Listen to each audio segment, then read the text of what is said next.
nay như các bạn thấy chúng ta sẽ đến với tựa game Uno. Ở trên kênh của mình thì đã từng nói đến một tựa game đấy là Ulay rồi, và mình gọi nó là Uno phiên bản Việt Nam. Vậy thì tại sao chúng ta không nói đến Uno phiên bản chính gốc nhỉ? Ok, Uno thì gồm có 108 lá, trong đó thì có 4 màu, đó là vàng, đỏ, xanh lam và xanh lục. Mỗi một màu chúng ta sẽ có các thông tin sau. Có 19 lá số từ 0 đến 9, tức là từ 1 đến 9 là có 2 lần, riêng số 0 chỉ có 1 lần thôi. Lá quay vòng là 2 lá, lá cộng 2 là 2 lá và lá cấm là 2 lá. Chúng ta sẽ có là 4 lá white và 4 lá white cộng 4. Lá white này tức là lá bài có thể đổi màu, nó sẽ thay ra bất cứ màu nào cũng được, và đánh xong thì người đánh ra sẽ hô là tiếp theo là màu gì. Và mục tiêu của trò này đó là trở thành người hết bài đầu tiên, tất nhiên rồi. Và video này là video hướng dẫn chơi Uno theo phương pháp truyền thống. Vậy nên game này sẽ chia ra làm nhiều ván đấu, và mỗi ván đấu người chơi sẽ có điểm. Người chơi nào được 500 điểm trước sẽ là người chiến thắng. Đầu tiên, mỗi người chơi sẽ bốc một lá ở trong bài. Người chơi nào có điểm cao nhất như này thì là không điểm, sẽ trở thành người dealer, tức là người chơi bài. Sau đó thì chia cho mỗi người chơi 7 lá. Sau khi đã chia xong tất cả những người chơi 7 lá thì phần còn lại sẽ gọi là chồng bài bốc, và người dealer sẽ là người bốc ra lá bài đầu tiên. Bốc ra, nếu mà đây là một lá white, tức là một lá màu đen cộng 4 hay là lá white bình thường cũng được, thì sẽ trộn vào chồng bài và chúng ta sẽ bắt đầu lại. Đây là lá 7.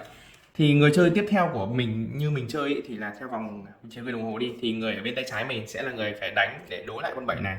Luật chơi rất đơn giản, bạn đánh ra lá bài có cùng màu với lá bài được đánh ra gần nhất, hoặc là lá bài có cùng giá trị. Tức là nếu mà mình đánh 7 thì người chơi bên tay trái của mình sẽ phải tìm một lá 7 để đánh, hoặc là một lá màu vàng, thì đây có một lá màu vàng rồi này thì họ đánh ra. Đấy. Trường hợp là nếu họ không muốn đánh hoặc là không đánh, họ sẽ chọn bốc một lá, và nếu lá đó thỏa mãn điều kiện để có thể đánh ra thì họ có thể đánh ra luôn. Trường hợp nếu bài của bạn có thể đánh được nhưng mà bạn không muốn đánh và bạn bốc một lá, nhưng lá này lại không phù hợp để đánh ra, thì bạn sẽ không được quyền lấy bài trên tay của mình ra để đánh thay vào, mà bạn sẽ phải kết thúc lần luôn. Trò chơi vẫn sẽ tiếp diễn như vậy cho đến khi mà một người chơi còn một lá trên tay, và khi mà họ còn một lá trên tay ấy, họ phải hô Uno.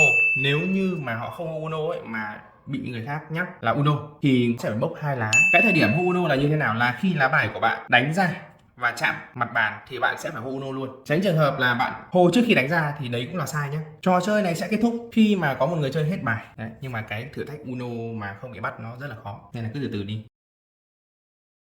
Các lá bài chức năng trong Uno thì ngoài những lá white màu đen ra thì những lá còn lại các bạn chỉ có thể đánh khi trước đó là một lá có biểu tượng giống như vậy hoặc là cùng màu thôi. Lá bài cấm sẽ khiến cho một người chơi kế tiếp mất lượt. Lá bài đảo chiều sẽ khiến vòng chơi chơi theo hướng ngược lại, tức là đang vòng trừ cái đồng hồ thì chúng ta sẽ chuyển lại theo vòng lựa giáp. Lá cộng 2 sẽ khiến cho người chơi tiếp theo bốc 2 lá và bỏ qua lượt luôn. Lá cộng 4 thì cũng giống như lá cộng 2 nhưng mà nó biến người khác phải bốc 4 lá lận. Và lá white tức là nó có thể đổi màu cho vòng chơi. Đối với lá cộng 4 này chúng ta có một cái luật, đấy là khi mà một người chơi đánh ra lá cộng 4, người chơi mà chịu tác động của lá cộng 4 này được quyền hô challenge, tức là họ được quyền kiểm tra xem bài của cái người vừa đánh ra cộng 4 này có thể đánh được lá khác ngoài lá cộng 4 không. Nếu có thì người chơi đánh lá cộng 4 này phải bốc 4 lá. Còn nếu người chơi này chỉ có lá cộng 4 mới có thể đánh được, tức là thỏa mãn điều kiện của lá cộng 4, thì người chơi vừa hô challenge sẽ phải bốc thêm 2 lá nữa, tổng là 6 lá. Và khi chỉ còn 2 người chơi, chúng ta sẽ có một số cái thay đổi như sau. Thứ nhất là lá đổi chiều này sẽ có tác dụng giống như một lá cấm. Cái thứ hai là các lá cộng này đánh ra thì cũng làm người khác mất lượt luôn rồi, nên là mình sẽ đánh luôn lượt của mình. Khi một người chơi chiến thắng ở trong một ván đấu thì họ sẽ giành được điểm theo như cái bảng đây, dựa vào lượng điểm trên tay của toàn bộ các người chơi khác mà cộng vào. Người chơi nào được 500 điểm sẽ là người chiến thắng trò chơi. Và đó là toàn bộ cách chơi của tựa game Uno theo phương pháp truyền thống. Xin chào và hẹn gặp lại các bạn ở những video sau nhé. Bye bye.